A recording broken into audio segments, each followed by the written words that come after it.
स्वागत है आप सभी का डीडी न्यूज के इस खास बुलेटिन एक्सप्रेस 100 में, जहां हम आपके लिए लेकर आते हैं राजनीति, मनोरंजन, देश दुनिया, खेल और व्यापार जगत की सभी बड़ी खबरों को एक्सप्रेस यानी कि फटाफट अंदाज में आपके साथ मैं हूं संध्या शर्मा। तो देखिए खबरें तेज रफ्तार से। प्रधानमंत्री नरेंद्र मोदी की अध्यक्षता में नीति आयोग गवर्निंग काउंसिल की बैठक आज। सभी राज्यों के मुख्यमंत्री विकसित भारत की योजनाओं और उद्देश्यों पर देंगे सुझाव। बैठक में विकसित भारत एट 2047 के लिए विकसित राज्य के दृष्टिकोण पर चर्चा की जाएगी। जैसे जैसे भारत विकसित देश बनने की दिशा में आगे बढ़ रहा है, ये आवश्यक हो गया है कि राज्य जमीनी स्तर पर परिवर्तनकारी बदलाव लाएं। जेडीयू सांसद संजय कुमार झा के नेतृत्व वाला सर्वदलीय प्रतिनिधिमंडल जापान के दौरे पर है। प्रतिनिधिमंडल ने आज टोक्यो में भारतीय समुदाय के साथ बातचीत की। संजय कुमार झा ने कहा, प्रतिनिधिमंडल में सत्ता पक्ष और विपक्ष के लोग शामिल हैं। उन्होंने कहा, जब बात देश की आती है तो हम सभी एकजुट हैं। संजय कुमार झा ने कहा, भारतीय सेना ने ऑपरेशन सिंदूर के तहत पाकिस्तान में 9 आतंकी शिविरों को नष्ट किया। हम सेना के शौर्य को सलाम करते हैं। पाकिस्तान को बेनकाब करने के लिए भारत कई देशों में अपने प्रतिनिधि भेज रहा है और इसी कड़ी में आज कांग्रेस सांसद शशि थरूर के नेतृत्व में सर्वदलीय प्रतिनिधिमंडल 5 देशों के लिए रवाना हुआ। ये दल सबसे पहले गुयाना जाएगा। इसके बाद ये दल पनामा, कोलंबिया, ब्राजील और अमेरिका का दौरा करेगा। प्रतिनिधिमंडल में सरफराज अहमद, तेजस्वी सूर्या, जीएम हरीश बालयोगी, शशांक मणि त्रिपाठी, भुवनेश्वर कलिता, मिलिंद देवड़ा और राजदूत तरनजीत सिंह संधू शामिल हैं। यात्रा पर रवाना होने से पहले कांग्रेस सांसद शशि थरूर ने कहा कि आतंकवाद पर भारत चुप नहीं बैठेगा। कांग्रेस सांसद शशि थरूर ने कहा कि हमने जो आतंक का दंश सहा है उसे दुनिया को बताएंगे। डेलीगेशन न्यूयॉर्क से होते हुए पहले गंतव्य गुयाना पहुंचेगा। न्यूयॉर्क में प्रतिनिधिमंडल 9/11 स्मारक का दौरा करेगा। शशि थरूर ने कहा कि हमने कुछ सालों से जो सहा है उसके बारे में चर्चा करेंगे। वहीं थरूर के नेतृत्व वाले प्रतिनिधिमंडल में शामिल भाजपा सांसद तेजस्वी सूर्या ने कहा, प्रधानमंत्री नरेंद्र मोदी ने हम सभी पर दुनिया को ये बताने की बहुत महत्वपूर्ण जिम्मेदारी दी है कि पाकिस्तान द्वारा फैलाए जा रहे आतंकवाद पर भारत का रुख क्या है। इसके साथ ही भाजपा सांसद भुवनेश्वर कलिता ने कहा कि वे राष्ट्र के प्रति अपनी जिम्मेदारी को अच्छे से निभाएंगे और वैश्विक स्तर पर पाकिस्तान का चेहरा बेनकाब करेंगे। वहीं भाजपा सांसद बैजयंत पांडा के नेतृत्व में सर्वदलीय प्रतिनिधिमंडल आज 4 देशों के लिए रवाना हुआ। ये दल सऊदी अरब, कुवैत, बहरीन और अल्जीरिया की यात्रा करेगा। ये दल सऊदी अरब, कुवैत, बहरीन और अल्जीरिया की यात्रा करेगा, जहां वो ऑपरेशन सिंदूर और आतंकवाद के खिलाफ भारत की निरंतर लड़ाई को प्रदर्शित करेगा।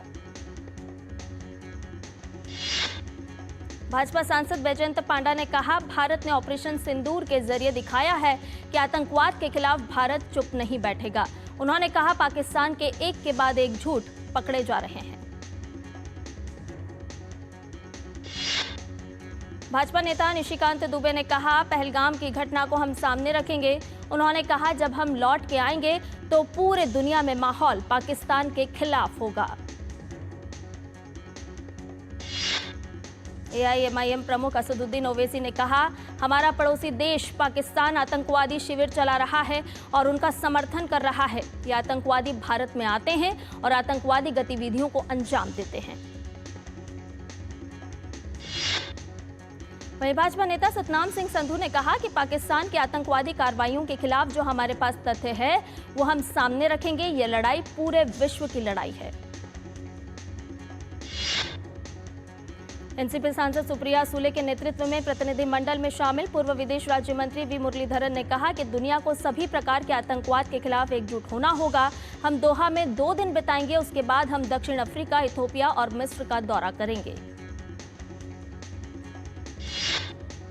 वहीं सर्वदलीय प्रतिनिधिमंडल के सदस्य व कांग्रेस सांसद मनीष तिवारी ने कहा, दुनिया के सामने पाकिस्तान के आतंकवाद की सच्चाई को उजागर करने के लिए वो आज कतर, दक्षिण अफ्रीका, इथोपिया और मिस्र की यात्रा पर जा रहे हैं।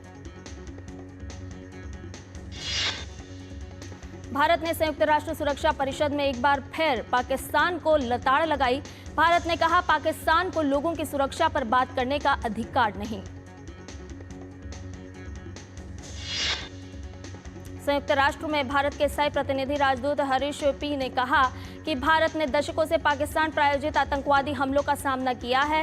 नागरिकों की सुरक्षा पर चर्चा में ऐसे देश का शामिल होना भी अंतर्राष्ट्रीय समुदाय का अपमान है। विदेश मंत्री डॉक्टर एस जयशंकर ने यूरोप के विभिन्न देशों में तैनात भारतीय राजदूतों के क्षेत्रीय सम्मेलन की अध्यक्षता की। इस दौरान वैश्विक स्थिरता, सुरक्षा और समृद्धि को बढ़ावा देने को लेकर भारत और जर्मनी के बीच बात हुई। डॉक्टर एस जयशंकर ने भारत जर्मनी संबंधों के निरंतर विकास और मजबूत समर्थन को लेकर सराहना की। साथ ही सभी रूपों और अभिव्यक्तियों में आतंकवाद का मुकाबला करने की भारत की दृढ़ प्रतिबद्धता पर भी जोर दिया। इससे पहले डॉक्टर एस जयशंकर ने बर्लिन में शुक्रवार को अपने जर्मन समकक्ष जोहान वेडफुल से मुलाकात की। उन्होंने कहा कि भारत आतंकवाद के लिए जीरो टॉलरेंस की नीति रखता है। विदेश मंत्री ने कहा कि भारत पाकिस्तान के साथ पूरी तरह से द्विपक्षीय तरीके से निपटेगा। इस संबंध में कोई भ्रम नहीं होना चाहिए।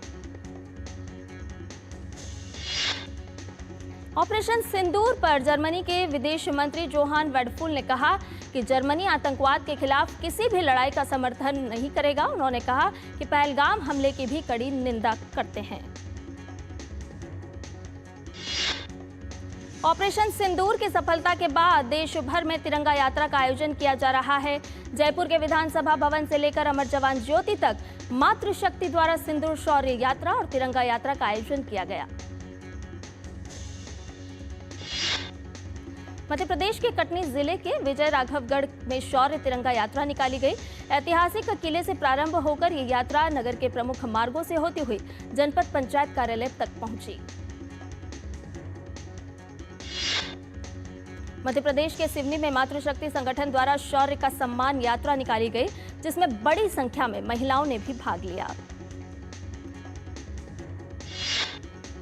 लोकसभा में विपक्ष के नेता राहुल गांधी आज जम्मू कश्मीर में पुंछ जाएंगे और हाल में पाकिस्तानी गोलीबारी में मारे गए और प्रभावित परिवार के लोगों से मुलाकात करेंगे।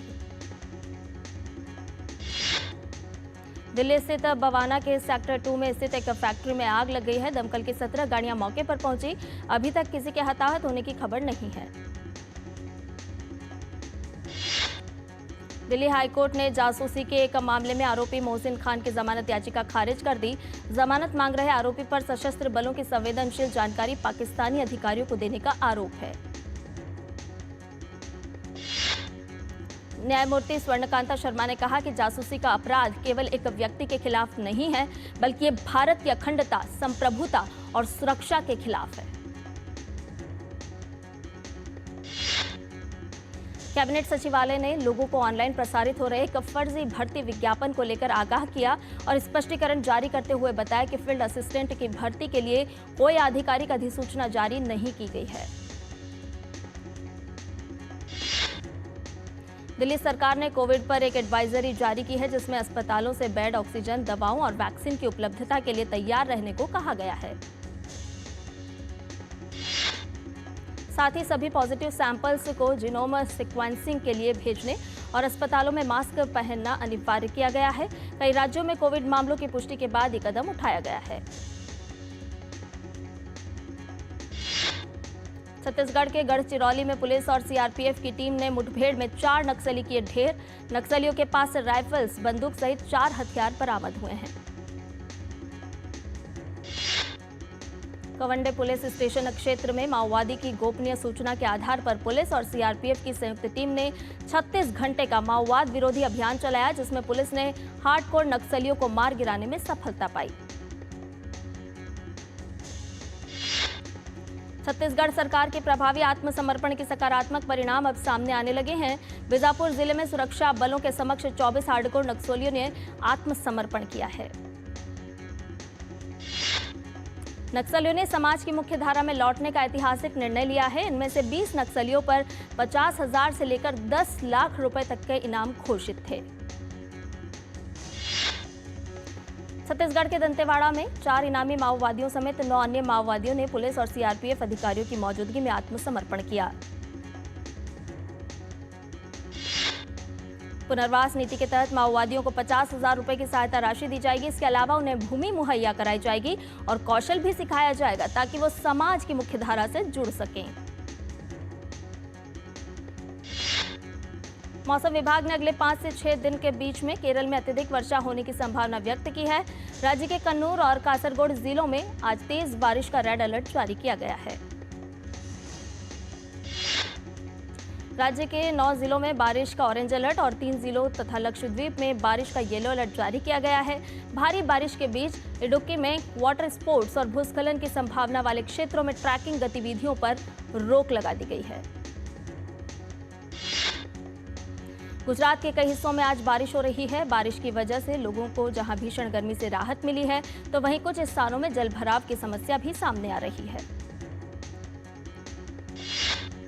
राजस्थान के मौसम में प्रचंड गर्मी और लू का दौर जारी है। राजस्थान में शुक्रवार को कई जगह अधिकतम तापमान 45 डिग्री के करीब पहुंच गया। मौसम विभाग ने राजस्थान में गर्मी के साथ साथ बारिश का भी अलर्ट जारी किया है। मौसम विभाग के अनुसार उदयपुर कोटा संभाग के कुछ भागों में आने वाले 4 से 5 दिनों में आंधी और हल्की बारिश होगी।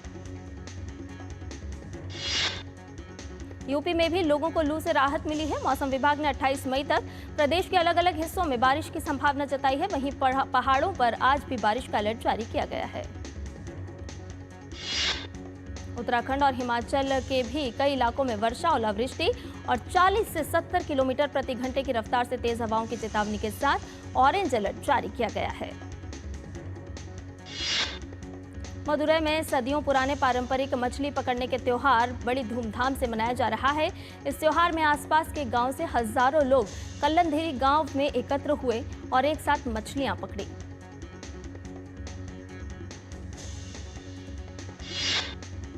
और बुलेटिन में फिलहाल रुकने एक छोटे से ब्रेक के लिए जल्द हाजिर होंगे। 80% फिटनेस सही डाइट से और 20% एक्सरसाइज से होती है। हर महीने तेल की खपत 10% घटाएं। बेहतर फिटनेस के लिए कम तेल का इस्तेमाल करें, जैसे कि हमारे प्रधानमंत्री जी भी कहते हैं। एक फिट और हेल्दी नेशन बनने के लिए हमें ओबेसिटी की समस्या से निपटना ही होगा। एक तरीका मैंने सुझाया था, खाने के तेल में 10% की कमी करना। कम तेल में बड़ी बात, सेहत रहे दिन और रात। मेरी पसंद, मेरी पसंद, मेरी पसंद, मेरी पसंद, हमारी पसंद, हम सबकी पसंद। मजबूत देश का मजबूत सरिया हो गया स्टील। और ब्रेक के बाद एक्सप्रेस 100 में आपका एक बार फिर से स्वागत है। आइए बाकी की खबरों को जान लेते हैं फटाफट अंदाज में। आंध्र प्रदेश के सीएम एन चंद्रबाबू नायडू ने नई दिल्ली में केंद्रीय मंत्री अश्विनी वैष्णव से की मुलाकात। भारत के इलेक्ट्रॉनिक्स विनिर्माण पारिस्थितिकी तंत्र को सशक्त बनाने की एक महत्वपूर्ण योजना सौंपी और कहा कि देश में इलेक्ट्रॉनिक्स उत्पादन को बढ़ावा देने में सहायक होगी योजना।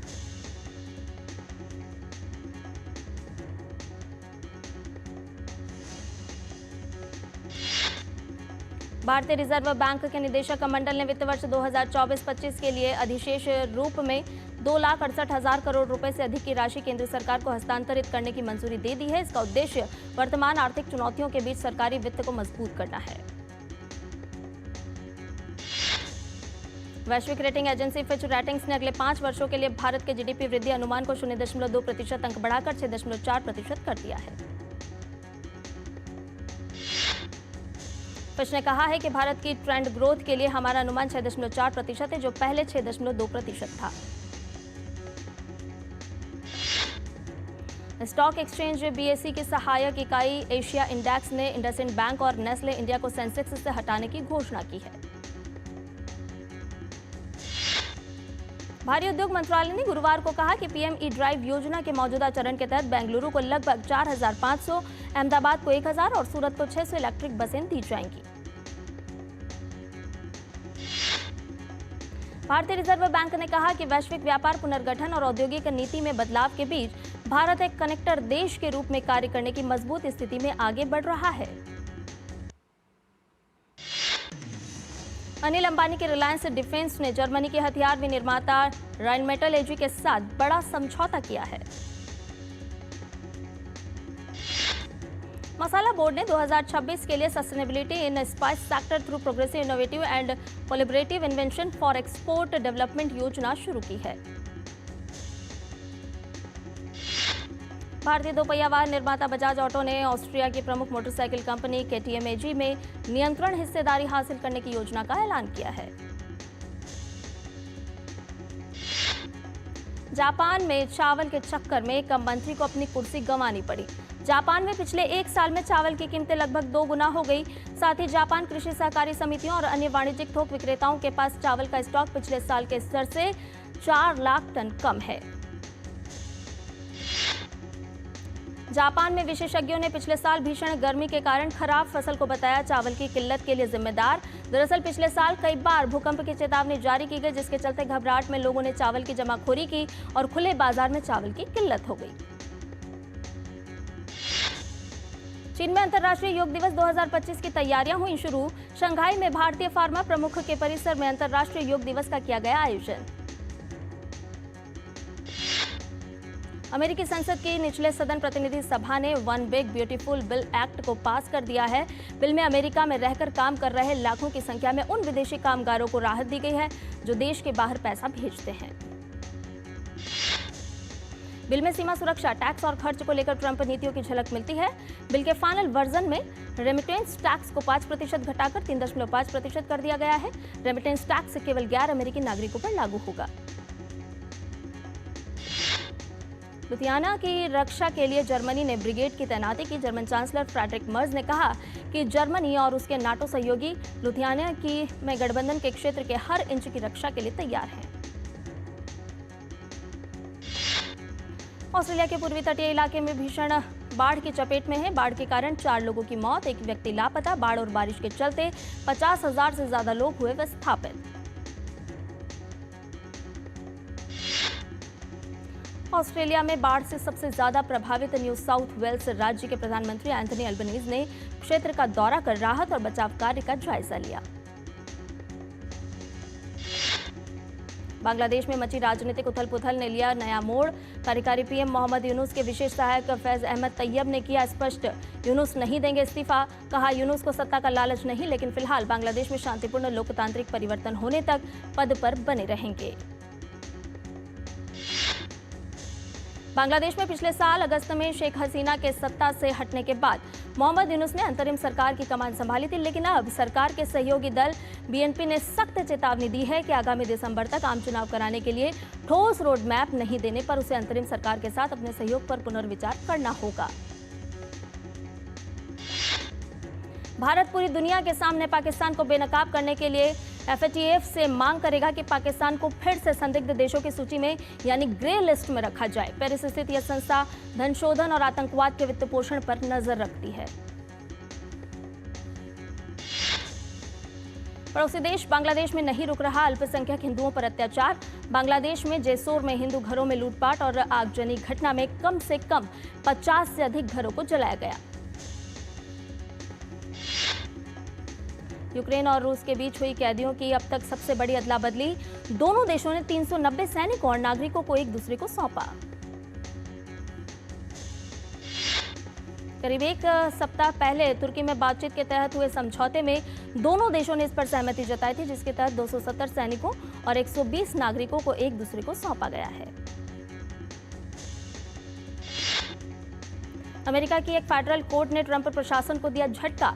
हार्वर्ड यूनिवर्सिटी में विदेशी छात्रों के दाखिले पर लगी रोक को हटाया। अमेरिकी राष्ट्रपति ट्रंप का रुख दूसरी बार सत्ता में आने के बाद से ही हार्वर्ड यूनिवर्सिटी के खिलाफ आक्रामक था। उन्होंने हार्वर्ड की $2.2 अरब की फंडिंग पर रोक लगा दी थी। इसके पीछे यहूदी विरोधी भावनाओं को भड़काने का आरोप लगाया गया था। अमेरिकी राष्ट्रपति डोनाल्ड ट्रंप का एक बार फिर व्यापारिक तनाव भड़काने वाला बयान सामने आया है। यूरोपीय संघ से संयुक्त राज्य अमेरिका को भेजे जाने वाले सभी सामानों पर 50% टैरिफ लगाने की धमकी दी गई है। ट्रंप ने एप्पल को भी एक्स पर दी थी चेतावनी। कहा था, अमेरिका में निर्मित नहीं होने वाले आईफोन पर कम से कम 25% आयात कर लगाएंगे वरना अमेरिका में हो आईफोन का निर्माण, लेकिन आलोचना के बाद ट्रंप ने डिलीट की पोस्ट।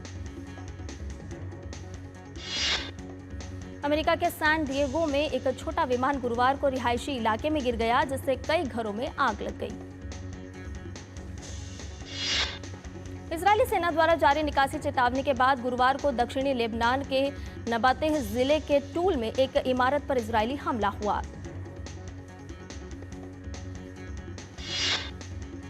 रूस ने कहा है कि उसने रूसी क्षेत्रों में 105 यूक्रेनी ड्रोनों को मार गिराया है। विश्व स्वास्थ्य संगठन के महानिदेशक डॉक्टर टेड्रोस एडनॉम गैब्रेसस ने महामारी से निपटने के लिए किए गए महत्वपूर्ण और ऐतिहासिक समझौते के प्रति भारत का धन्यवाद कहा है। मुंबई में लगातार बढ़ती ऊर्जा मांग को ध्यान में रख अदानी इलेक्ट्रिसिटी ने अपनी फ्रंटलाइन टीम पावर वॉरियर्स को advance mobile infrared imaging tool से सुसज्जित किया है। आईपीएल में आज पंजाब किंग्स और दिल्ली कैपिटल्स के बीच खेला जाएगा मुकाबला। स्टार भाला फेंक एथलीट नीरज चोपड़ा ने पोलैंड में आयोजित ऑर्लेन जानुस कुसोसिंस्की मेमोरियल प्रतियोगिता में दूसरा स्थान प्राप्त किया, जबकि जर्मनी के जूलियन वेबर शीर्ष पर रहे और ग्रेनाडा के एंडरसन पीटर्स तीसरे स्थान पर रहे। भारतीय क्रिकेट कंट्रोल बोर्ड आज इंग्लैंड दौरे के लिए भारतीय टीम की घोषणा करेगी। मुंबई में राष्ट्रीय चयनकर्ता अजित अगरकर की अध्यक्षता में बीसीसीआई आज दोपहर 1:30 बजे इंग्लैंड दौरे के लिए टेस्ट टीम का ऐलान करेगी। इंग्लैंड दौरे के लिए आज भारतीय टीम को नया कप्तान भी मिलने की उम्मीद है। कप्तानी की रेस में शुभमन गिल का नाम सबसे आगे है। इस दौरान 20 जून से 4 अगस्त तक 5 टेस्ट मैच खेले जाएंगे। भारतीय मुक्केबाजी महासंघ ने थाईलैंड ओपन टूर्नामेंट के लिए 19 सदस्यीय टीम की घोषणा की। टीम में 10 पुरुष और 9 महिलाएं शामिल हैं। नोवाक जोकोविच जेनेवा ओपन के सेमीफाइनल में पहुंचे। मैथियो अर्नाल्डी को मात देकर मनाया 38वें जन्मदिन का जश्न। फीफा वर्ल्ड कप के बाद रियल मैड्रिड को छोड़ेंगे कप्तान ल्यूका मॉड्रिच। क्लब के साथ जीती है 28 ट्रॉफी। ला लीगा में शनिवार को रियल मैड्रिड का सामना रियल सोसिदाद से। ये मैच मॉड्रिच का रियल मैड्रिड के घरेलू मैदान पर आखिरी मैच होगा।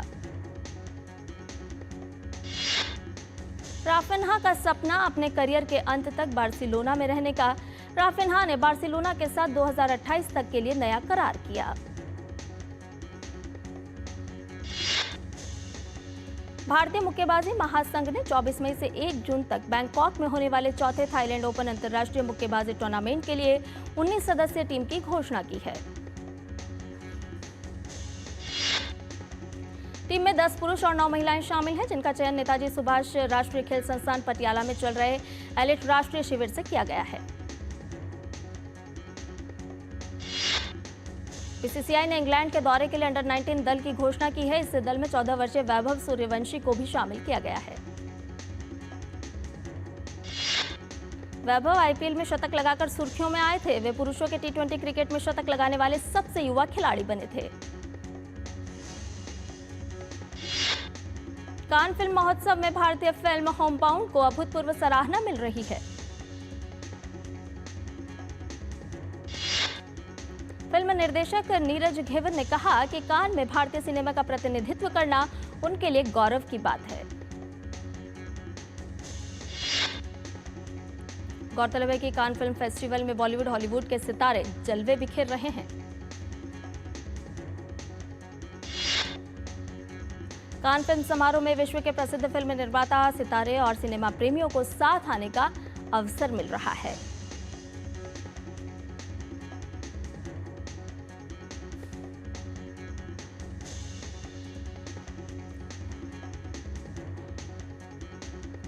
और एक्सप्रेस न्यूज में फिलहाल इतना ही। मुझे दीजिए इजाजत। नमस्कार।